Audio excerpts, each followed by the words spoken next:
कक्षा 11वीं की स्टूडेंट फाइनली आपका विषय अर्थशास्त्र का त्रैमासिक परीक्षा 2024-25 पेपर लेके आ चुके हैं। आप लोग बहुत से रिकमेंड रहे थे कि अर्थशास्त्र का त्रैमासिक परीक्षा पेपर लाओ, तो फाइनली आपका पेपर आ चुका है। तो इस वीडियो को आपको ध्यान से देखना, साथ ही हम संपूर्ण उत्तर सहित आपका यहाँ पर अर्थशास्त्र पेपर कंप्लीट करने वाले हैं और आपका जो पूर्णांक रहेगा वो 80 अंक रहेगा। ठीक, समय आपका 3 घंटे रहने वाला है। तो वीडियो को लाइक कर लीजिए और चैनल को सब्सक्राइब कर लीजिए, क्योंकि हम बड़ी मेहनत से आपके लिए पेपर लाते हैं। ठीक है, तो वीडियो को लाइक करके चैनल को सब्सक्राइब जरूर कर लीजिएगा। और साथ ही स्टूडेंट आप यहाँ पर देख लीजिए, निर्देश आते हैं, सही प्रश्न करना अनिवार्य है। फिर दूसरा आता है प्रश्न क्रमांक 1 से 5 तक वस्तुनिष्ठ प्रश्न जिनके लिए 32 अंक निर्धारित है। ठीक है, तो आपके यहाँ पर तीसरा निर्देश आता है, चौथा, पाँचवा, तो आपके यहाँ पर निर्देश आते हैं तो आप निर्देश ही पढ़ सकते हैं। आप चलिए स्टूडेंट, जो आपके यहाँ पर अर्थशास्त्र पेपर वो देख लेते हैं। तो आपको यहाँ पर थोड़ा जूम करके दिखाते हैं, जिससे आप यहाँ पर अच्छी तरह से देख पाएंगे। ठीक है, तो आप यहाँ पर देख लीजिए, सही विकल्प चुनकर लिखिए। आपके 6 नंबर के आते हैं। तो पहला था, जब आंकड़ों को समय के आधार पर वर्गीकृत किया जाता है तो इसे कहा जाता है। तो आपका आता है, ठीक है, स्थानिक वर्गीकरण। और बा आपका आता है कालानुक्रमिक वर्गीकरण। और सा आता है गुणात्मक वर्गीकरण। और दाता इनमें से कोई नहीं। तो इसका करेक्ट आंसर आपका बा रहने वाला है। ठीक है, कालानुक्रमिक वर्गीकरण। फिर आपका दूसरा आता है, भारत में योजना आयोग की स्थापना किस वर्ष में की गई थी। तो इसका आपका ऑप्शन आता है 1947, बा आता 1948, सा आता 1949 और दा आता 1950। तो जो आपके यहाँ पर दिया गया, भारत में योजना आयोग की स्थापना किस वर्ष में की गई थी, तो इसका राइट आंसर आपका दा हो जाएगा 1950। फिर आपका आता तीसरा, सांख्यिकी के जन्म जाता है। तो आपका आता मार्शल। और बा आता एच.एन. बाल, सा आता गाल्टन और दा आता बाउले। तो जो इसका करेक्ट आंसर रहेगा वो आपका बा हो जाएगा एच.एन. बाल। ठीक है, फिर आपका यहाँ पर देख लेते हैं स्टूडेंट।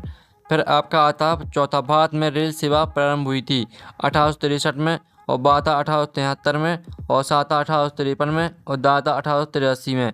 तो भारत में रेल सेवा प्रारंभ हुई थी। ठीक है, इसका जो राइट आंसर रहेगा वो आपका क्या रहेगा, चौथे का आपका करेक्ट आंसर सा हो जाएगा 1853 में। फिर आपका यहाँ पर देख लेते हैं पाँचवा, तृतीय क्षेत्र में शामिल है सेवाएं। और बात आपका उद्योग, साता कृषि और दाता आखिर। तो यहाँ पर तृतीय क्षेत्र में शामिल है सेवाएं। सेवाएं आपका करेक्ट आंसर रहने वाला है। फिर आपका 6वां आता है, निम्न में से कौन सी आर्थिक क्रिया है। तो आपका था, ठीक है, इसका आपका ऑप्शन आता उपभोग, बा आता वितरण और सा आता उत्पादन, दाता इनमें सभी। तो जो आपके यहाँ पर दिया है, निम्न में से कौन सी आर्थिक क्रिया है, तो 6वें का आपका जो करेक्ट आंसर रहेगा वो आपका दा हो जाएगा इनमें सभी। ठीक है, तो इस तरह से आपके जो 6 नंबर के सही विकल्प वो कंप्लीट हो जाते हैं। आप प्रश्न आपके यहाँ पर 2 आता है, रिक्त स्थान की पूर्ति कीजिए। ठीक है, तो आपका यहाँ पर जो पहला आता है, स्वतंत्रता प्राप्त के समय किसी क्षेत्र में उत्पादकता का स्तर डॉट डॉट था। तो यहाँ पर स्वतंत्रता प्राप्त के समय कृषि क्षेत्र में उत्पादकता का स्तर 52% था। ठीक है, 52% आपका पहले रिक्त स्थान का आंसर रहेगा। फिर आपका दूसरा आता है, नियोजित आर्थिक व्यवस्था में आर्थिक सत्ता डॉट डॉट हो जाता है। तो यहाँ पर नियोजित आर्थिक व्यवस्था में आर्थिक सत्ता डॉट डॉट हो जाता है। तो इसका आंसर आपको खुद करना है। ठीक है, सॉरी, इस जो आपके दूसरे रिक्त स्थान का आंसर है वो हम वीडियो के लास्ट में आपको बताएंगे। तीसरा तक केंद्रीय प्रवृत्ति का सर्वश्रेष्ठ माप माध्य है। ठीक है, माध्य आपका करेक्ट आंसर रहने वाला है। ठीक है, आप यहाँ पर देख लीजिए, केंद्रीय प्रवृत्ति का सर्वश्रेष्ठ माप माध्य है। फिर आपका चौथा आता वर्गीकरण डॉट डॉट का आधार है। तो यहाँ पर वर्गीकरण, ठीक है, वस्तुओं के सामान्य गुणों को समूहों में वर्गीकरण करना का आधार है। ठीक है, आपको हमने बता दिया है। फिर से सुन लीजिए, जो आपके यहाँ पर दिया है, चौथा वर्गीकरण डॉट डॉट का आधार है। तो वर्गीकरण वस्तुओं के सामान्य गुणों ठीक है, सामान्य गुणों को, ठीक है, अलग समूह में वर्गीकृत करके रखना का आधार है। ठीक है, इस तरह से आंसर रहने वाला है इसका। और 5वां आता है, स्वतंत्रता से पूर्व डॉट डॉट उद्योग का केंद्रीयकरण बंगाल राज्य में था। तो यहाँ पर स्वतंत्रता से पूर्व जो आपका 5वां रिक्त स्थान है, ठीक है, इसका आंसर है वो आपको हम वीडियो के लास्ट में बताएंगे। 6वां आता है, पूंजीवादी अर्थव्यवस्था में प्रत्येक साहसी अपने लाभ को अधिकतम करना चाहता है। तो इसका आंसर आपका अधिकतम हो जाएगा। ठीक है, तो आप यहाँ पर देख लीजिए, अधिकतम आपका करेक्ट आंसर रहेगा। और जो भी हमने छोड़ दिए उनके आंसर वीडियो के लास्ट में हम करा देंगे। और तीसरा आता है, सत का चयन करके लिखिए। आपके 6 नंबर क्या आते हैं। तो पहला आता है सूचक स्वयं प्रश्नावली भरते हैं। तो पहला आपका यहाँ पर 7 रहने वाला। फिर दूसरा आता है, जटिल तत्वों को सांख्यिकी सरल रूप में प्रस्तुत करती है। तो ये भी आपका 7 रहने वाला है। तीसरा आता है, सम्मक तत्वों के समूह होते हैं। तो ये भी 70 रहेगा। और गुणात्मक तत्वों का सारणीकरण किया जा सकता है। तो चौथा भी 70 रहने वाला। 5वां आता है, वर्गीकरण काल्पनिक आधार पर नहीं हो सकता। तो पाँचवा भी जो पाँचवा है वो आपका असत्य हो जाएगा। ठीक है, और जो 6 माता सरकारी प्रकाशन द्वितीयक सम्मक होते हैं तो ये आपका सत्य रहने वाला है। तो इस तरह से आपके जो यहाँ पर सत्य असत्य वो भी कंप्लीट हो जाते हैं। तो आपको यहाँ पर अच्छे से आपने यहाँ पर याद कर लिए होंगे। ठीक है, अब नेक्स्ट क्वेश्चन हम यहाँ पर देख लेते हैं। तो आपका प्रश्न यहाँ पर 4 आता है, सही जोड़ी बनाइए। आपकी 7 नंबर की आती है, स्तंभ आ और बा में दिए सही जोड़ी। ठीक है, उससे सही जोड़ी ठीक कंप्लीट करने से पहले हम आपको बताना चाहते हैं, अगर आप यहाँ पेपर का PDF डाउनलोड करना चाहते हैं तो उसकी लिंक आपको वीडियो के डिस्क्रिप्शन में दी गई, तो आप वहाँ से पेपर का PDF डाउनलोड कर सकते हैं। ठीक है, अब चलिए आपके यहाँ पर सही जोड़ी कंप्लीट कर लेते हैं। स्तंभ आ में आपकी सही जोड़ी दी गई है। पहली आती राष्ट्रीय आय की गणना, तो इसको मैच करना आपको दादा भाई नौरोजी से, ये आपकी पहली रहेगी। दूसरी आती भारत में प्रथम जनगणना, तो इसको आपको 1881 से मैच करना है। फिर आपके तीसरी आती है औद्योगिक नीति, औद्योगिक नीति को आपको मैच करना है यहाँ पर। ठीक है, 1965 से, ये आपके यहाँ पर तीसरी रहेगी 1965 से, ये आपकी तीसरी हो जाएगी। चौथी आती है राष्ट्रीय विकास परिषद का गठन, तो यहाँ पर राष्ट्रीय विकास परिषद का गठन आपका रहेगा यहाँ पर। ठीक है, 1952, ये आपकी चौथी रहने वाली है। और जो आपकी पाँचवीं आती है उद्योग निर्माण, तो उद्योग निर्माण को आपको किससे मैच करना है? उद्योग निर्माण को मैच करना आपको यहाँ पर द्वितीय क्षेत्र से। और स्वज नदी का प्रारंभ, तो स्वज नदी का प्रारंभ आपका 1869 हो जाएगा। ठीक है, आप यहाँ पर देख लीजिए, जो आपका स्वज नदी का प्रारंभ है वो आपको 1869 रहने वाला है, ये आपकी 6वीं रहेगी।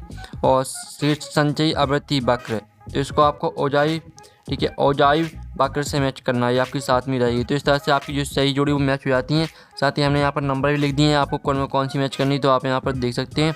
अब प्रश्न 5 आता है, एक है शब्द वाक्य में उत्तर दी 7 नंबर के आते हैं। तो पहला आता है अनुसंधानकर्ता द्वारा एकत्रित सम्मक क्या कहलाते हैं? तो इसका आंसर है प्राथमिक सम्मक।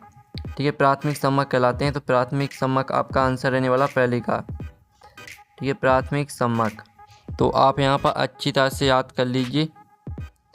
फिर आपका आता है उस सांख्यिकीय विधि का नाम बताइए जो कम खचीली है।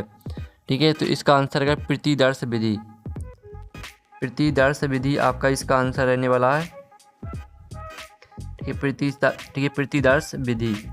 और फिर जो आपका आता है भारत में जनसंख्या की गणना के लिए कौन सी विधि अपनाई जाती है? तो इसका आंसर है सर्वेक्षण। ठीक है, सर्वेक्षण विधि अपनाई जाती है। तो सर्वेक्षण आपका यहाँ पर आंसर रहने वाला है। फिर आपका चौथा आता है वर्तमान में आर्थिक क्रियाओं का मुख्य आधार क्या है? तो इसका आंसर है उत्पादन। ठीक है, आप यहाँ पर देख लीजिए उत्पादन। और आपका हो जाएगा उपभोग निवेश। ठीक है, उपभोग और निवेश, ये आपका यहाँ पर आंसर रहने वाला। ठीक है, जो आपका यहाँ पर दिया गया वर्तमान में आर्थिक क्रियाओं का मुख्य आधार क्या है? तो इसका आंसर है उत्पादन, उपभोग, निवेश। ठीक है, और 5वां आता अर्थशास्त्र का जनक कौन है? तो इसका आंसर रहेगा आपका एडम स्मिथ। ठीक है, अर्थशास्त्र का जनक आपका एडम स्मिथ होने वाला है। तो आप यहाँ पर अच्छी तरह से देख लीजिए। आपका आता आर्थिक क्रिया से क्या अभिप्राय है? तो इसका आंसर आपको खुद करना है। और 7वां आता एक वचन में सांख्यिकी को क्या कहा जाता है? तो इसका आंसर है सांख्यिकी विधियों का विज्ञान। ठीक है, एक वचन में सांख्यिकी को क्या कहा जाता है? तो इसका आंसर रहेगा सांख्यिकी। ठीक है, सांख्यिकीय विधियों का विज्ञान, ये आपका आंसर रहेगा। तो इस तरह से आपके पूरी जो ऑब्जेक्टिव वो हमने कंप्लीट करा दिए, आपने अच्छे से याद कर लिए होंगे। प्रश्न आपका 6 आता है अर्थशास्त्र के विभागों के नाम लिखिए। तो स्टूडेंट आप यहाँ पर देख लीजिए, ये आपका आंसर रहने वाला जो आपका यहाँ पर दिया गया था अर्थशास्त्र के 2 विभाग। ठीक है, तो इसका आंसर रहेगा व्यष्टि अर्थशास्त्र और समष्टि अर्थशास्त्र, ये आपके यहाँ पर आंसर रहने वाला। साथ ही जो इसका अथवा है राजस्व से आपके समझते हैं, तो इसका आंसर आपको खुद करना है। सिर्फ हम आपका जो ऊपर का क्वेश्चन है इसी का आंसर कराएंगे, अथवा का नहीं कराएंगे। ठीक है, आप यहाँ पर करना चाहते हैं आंसर। ठीक है, तो इसका आंसर आपको खुद करना है। 7वां आता आर्थिक समस्याओं का कारण बताइए। तो आप यहाँ पर देख लीजिए, ये रहे आपके आर्थिक समस्याओं के कारण। आर्थिक समस्या उत्पन्न होने के 3 मुख्य कारण हैं। ठीक है, असीमित मानवीय आवश्यकता, सीमित साधन और संसाधनों के चुनाव की समस्या, ये आपका आंसर रहने वाला। ठीक है, ये आपका 7वें प्रश्न का आंसर हो जाता है। और फिर जो इसका अथवा आता सांख्यिकी क्या है? तो इसका आंसर आपको खुद करना है। फिर आपका 8वां आता सांख्यिकी की 2 विशेषताएं लिखिए। ठीक है, तो आप यहाँ पर देख लीजिए, आपके यहाँ पर सांख्यिकी की 2 विशेषताएं यहाँ पर दी गई हैं।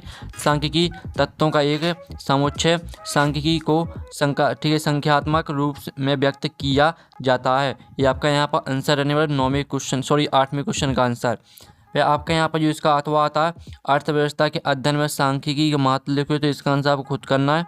फिर आपका 9वां आता प्राथमिक सम्मक किसे कहते हैं? तो आप यहाँ पर देख लीजिए, ये आपका यहाँ पर आंसर दिया गया। प्राथमिक संगमक वे संगमक होते हैं जिन्हें ठीक है अनुसंधानकर्ता प्रयोग में लाने के लिए पहली बार स्वयं एकत्रित करता है। ये आपका यहाँ पर आंसर हो जाएगा। ठीक है, तो पूरा आपको यहाँ पर याद कर लेना है। फिर जो आपके यहाँ पर दिया गया ठीक है इसका अथवा जनगणना से क्या आशा है, तो इसका आंसर आपको खुद करना है। फिर आपका 10वां था सारणियन का क्या अर्थ है। ठीक है, तो इसका आंसर आप यहाँ पर देख लीजिए। इसका आंसर रहेगा सारणियन का मतलब है आंकड़ों को पंक्तियों और स्तंभों में व्यवस्थित करना।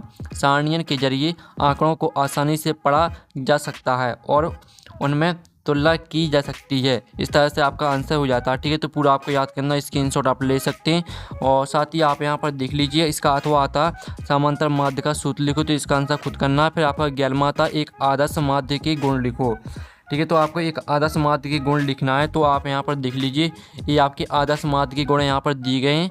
ठीक है, इसका पहला वाला देख लीजिए। दूसरा था माध्य समग्र का प्रतिनिधि होना चाहिए, माध्य निकालना तथा समझने में सरल होना चाहिए। ठीक है, आपका पूरा यहाँ पर गुण दिए हैं, तो याद कर लेना आपको।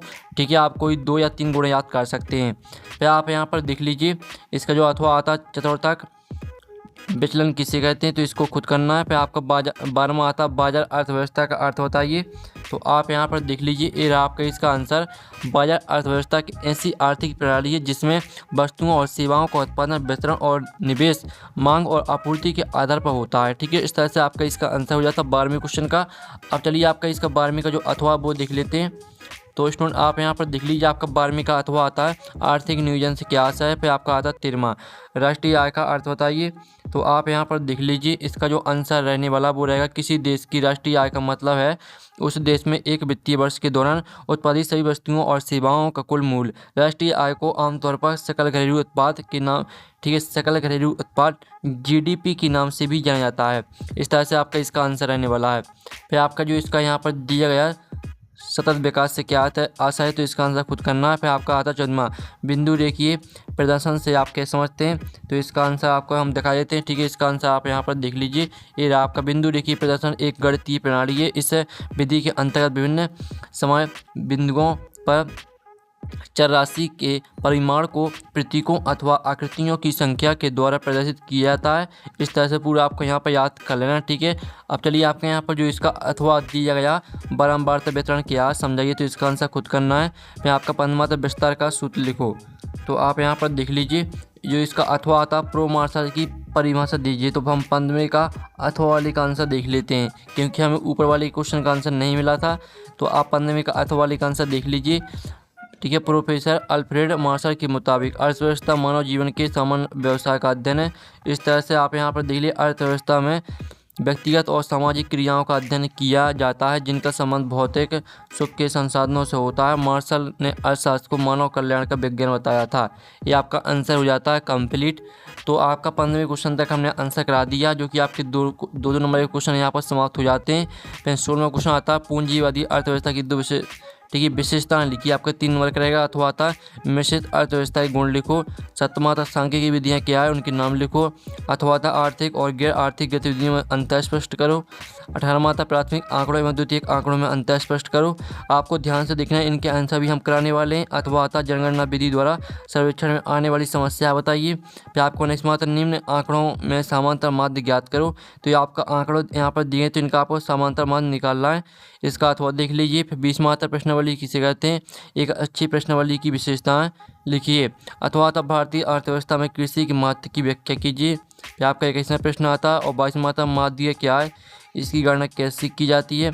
अथवा था अनुसंधान में सांख्यिकी महत्व स्पष्ट कीजिए। अब जो आपका 22वें का यहाँ पर प्रश्न है वो कंप्लीट हो जाता है। अब 23वां प्रश्न आप यहाँ पर देख लीजिए।